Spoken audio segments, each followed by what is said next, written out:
the universe evolved, realized consciousness.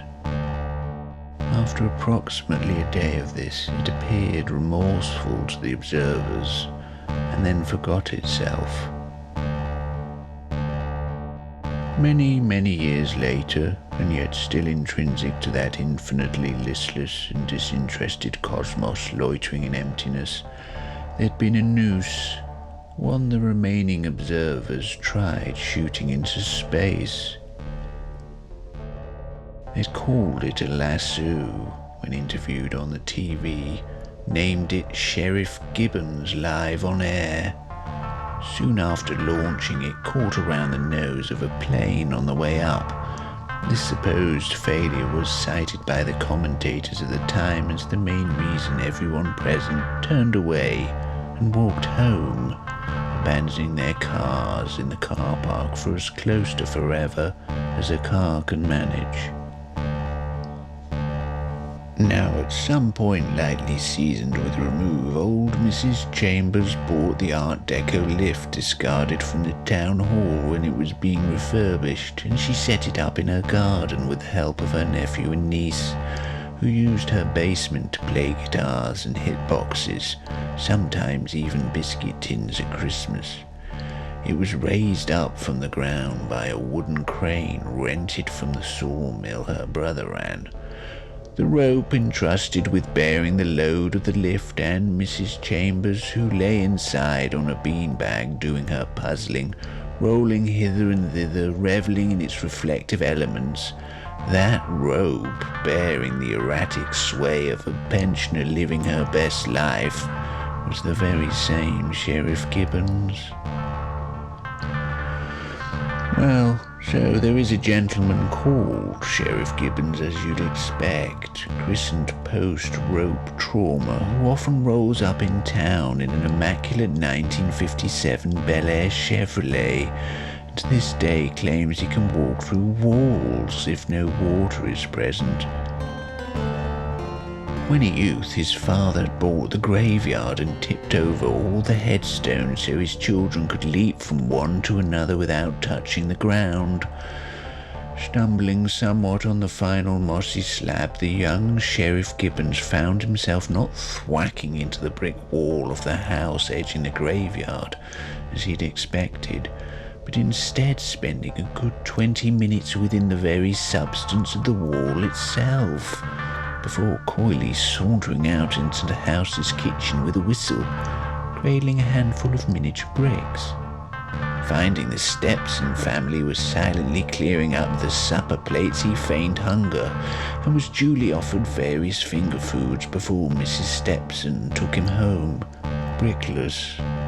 The eldest Stepson daughter took these tiny bricks her baby sister had since scattered in the empty fireplace and placed them on the mechanism she'd extracted from her nan's music box.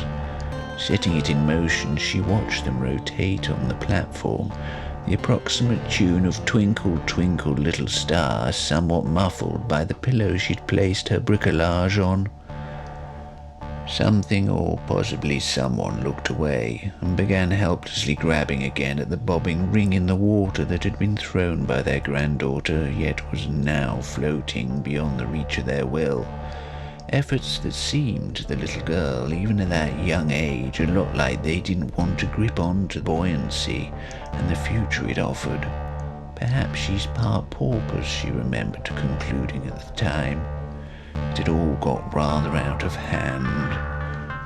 The person splashing in the water faced upwards, their nose, the final airway breaching the water's sky-blue veneer. No one really knows how babies are made, they reflected as they sank fully below the surface, awaiting some variation in the surroundings to intervene.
Come on, show me what you're made of, I said, as I tapped the boot standing on the windowsill in the bright morning air.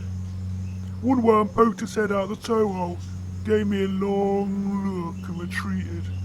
I adjusted my stare from mild to intense and laid it upon the eyelids. Sure enough, the troops had been rallied and they started their little show, looping through the hoops worm by worm in tight formation right up to the neck, where the two leading worms drew their parade to a close by tying themselves into a long, languorous bow. Bravo! I said, as I turned my attention to the crickets who'd promised me Brahms.